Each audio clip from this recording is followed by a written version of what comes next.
ito pwede itong gamitin para sa battery charge. Input pwede siya 12 volts, 10 to 50 volts, 15 ampere input. Tapos ang output nito nandun sa 60 volts.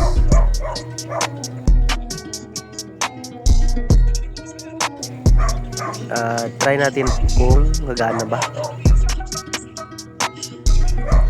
So ito gumana nga. May 16 tayo dyan na test.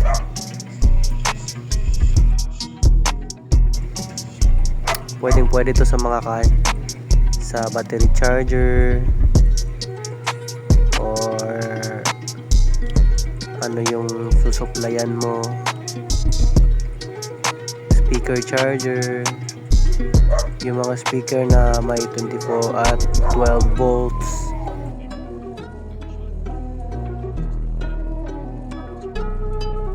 Yung supply mo is 12 volts lang, kaya niyang mag-boost, kaya niyang i-booster.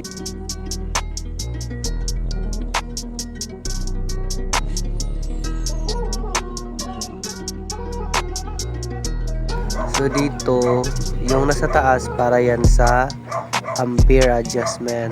Yan o, yung nasa taas. Tapos ang nasa baba para sa volt. So sa baba lang yung inikot natin kasi sa taas i-max lang natin yung sa taas.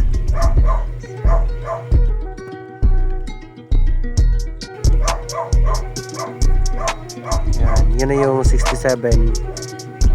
Yan na yung max na nakakuha natin gamit yung tester. Tapos ito, yun yung input natin. Output 67, tapos input 12 volts.